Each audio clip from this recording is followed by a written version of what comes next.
And welcome to another edition of our Longwood Basketball Insider. I'm Greg Prouty, along with the head coach of the Lancers, Mike Gillian. Coach, welcome. Morning, Greg.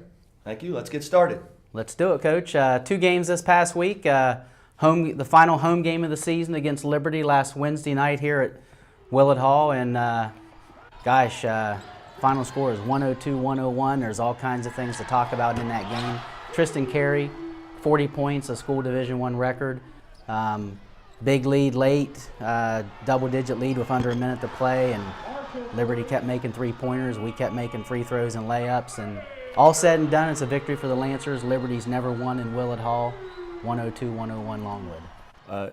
You're right once again in all the things you said. You have 10 or 12 points in a quick 30-second span there. There's a million things that went on during the course of the game. Fantastic environment for college basketball, like we had in the Radford game. Incredible turnout, incredible crowd. The energy in the gym was awesome. Very exciting game between both teams, up and down pace for the most part.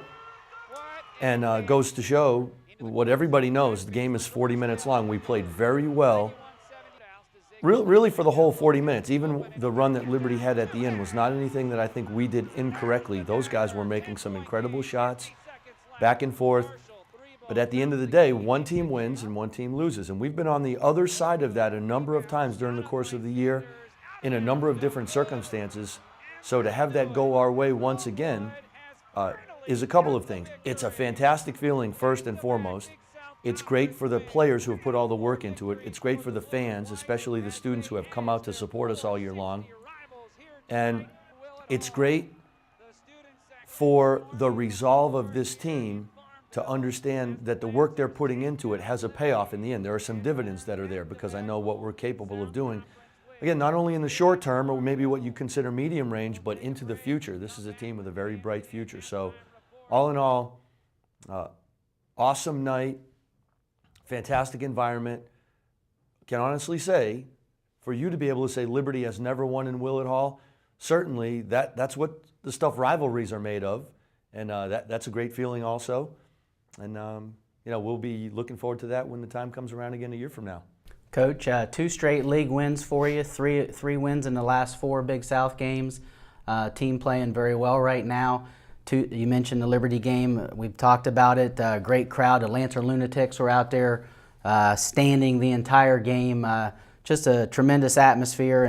And Tristan Carey, talk about him for a minute there.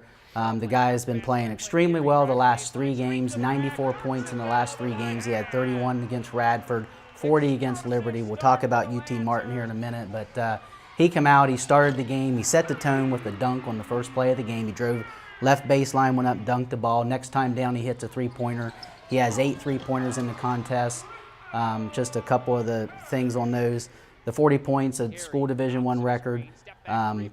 Highest game in the Big South by a player this year. 10th highest scoring game in the country this year in Division I. 8 3-pointers are a school Division I record.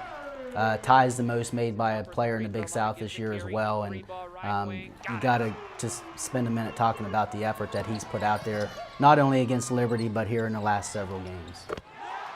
Yeah, and there's only certain players who are capable of having an offensive output like that. And it's very hard to take that for granted because not everyone can do it. And sometimes it might be an aberration, but the aberration is only in the production, not in the ability. A kid from New Mexico, Kendall Williams, who had a career high of 24 points, had 46 last week at Colorado State. But that guy's, you have to have the capability to put those kind of numbers up. I think more importantly for us is we know that Tristan is capable of that type of output, but you can't base your performance solely on what the output is. Is it awesome? Yes. Do you have to make the shots? Yes. Do you have to get them in a variety of ways, which is something very important for him? Not just the 8 3-pointers, because he can't only shoot 3-pointers. The first play of the game, he takes it to the basket and goes up contested and dunks it on a guy. During the game in transition, he was attacking the rim. He was on the floor being knocked down a number of times, on the floor going after loose balls a number of times, and on the glass rebounding a number of times.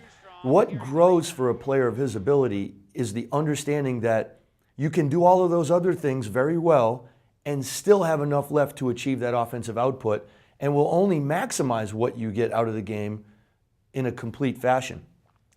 Here's what I've said, and I do think this is the case. That's a tremendous performance against Liberty. Might be the best game that he's had, all in all. Against Radford, he was fantastic. He was very good at UT Martin again. The best game that I think he has played from a coach's perspective was our first Big South win down at Winthrop. He was 4 for 14 in the game. He was very patient on offense. He trusted his teammates. He threw the ball to the open guy. He had 7 rebounds. And that kind of led, it led the performance of the individuals and of the team to be able to say, if that guy is going to give that type of effort all the way around, then we need to back that up with the same type of effort all the way around. And those things are really important. Then when you get into a zone like he was in against Liberty, your teammates, and they do anyways, would have no problem continuing to feed you the ball and ride that hot streak for a while. He had 10 defensive rebounds against Radford, 9 defensive rebounds and 12 total in the Liberty game. So it's not a matter of just shooting the ball to take shots. It's a matter of shooting it to put it in the basket, shooting it to score because it's good for the team, but rebounding, defending, getting on loose balls and stuff like that. So he is making considerable progress as our team is making considerable progress. And what happens then is you have some of the results that we've achieved lately. Coach, certainly will not be surprised if we don't find out later today that Tristan's the Big South Player of the Week for those efforts. Moving on, Saturday played in the Bracketbusters game. Had to go to Tennessee, Martin, Tennessee. 13-hour bus ride to get out there. Played the game, turned around, 12-hour bus ride coming back home. Difficult circumstances. A game we led most of the first half. Went ahead up 1 point at halftime on a shot at the buzzer by David Robinson off a timeout, a called play there. It worked out real well. You can maybe describe that for us. Second half was close throughout. Last probably 4, 5, 6 minutes of the game, Martin kind of pulled away a little bit and eventually ended up being a 10-point game, but it was much closer than that throughout the contest. Well, first of all, we played pretty well offensively out there at UT Martin, and we've been doing that and getting much better as the year's gone along, which is one of the things you want your teams to be able to do. Play well as you move toward the end of the year. We've also played better defensively down at Winthrop, the Radford game, for the most part the Liberty game. Although they scored 101 points, and there was a lot of shots made that were incredibly difficult in the last 4 or 5 minutes of that game. So the points are not always a factor in the type of defense that you play. When we got into the second half of the UT Martin game, I don't think we were as good defensively. And you can't look to anything else other than what happens on the court. But I know how taxing those trips can be. Shoot, we've been taking those trips for 9 years now. That was a 52-hour trip with 26 hours of it spent on a bus. That's a long time, tough travel circumstances. It is what it is. Again, we played well offensively. We made some mistakes during the course of the second half. Just didn't get enough stops to put ourselves in position to be successful in the game there. And you mentioned the play right before halftime. You know, especially this time of year in practice, you try to practice not only skill work, and there's not a lot of conditioning that you can do, but some of these special situations. We had that occur at the end of the Liberty game, up by 3 under 10 seconds to go, foul, and that worked out well, and that's something that we practice. Well, that play right before halftime, with just a few seconds left, where you line everybody up in certain spots, throw it to a guy like Mike Kessens who can go up and get it, and then he has a decision to make. He can either come down with it, a la Christian Leitner in that NCAA tournament game against Kentucky and take a dribble or try to get to the basket, or he can pass it to one of those guys coming on the wing. It's something that we practice also. We almost scored on that to end the game at New Jersey Tech a couple years ago with Aaron Mitchell down there, and we threw that pass right before halftime the other day. Mike did a great job redirecting the pass to David, who caught it and shot it and made it at the buzzer. So it's great to be able to do that in a game situation, because who knows if that might occur at the end of game at some point in time. That's exactly the same thing that we'll do, and hopefully it will work out the same way. Coach, final week of the regular season coming up this week. 2 games left, both on the road, North Division opponents.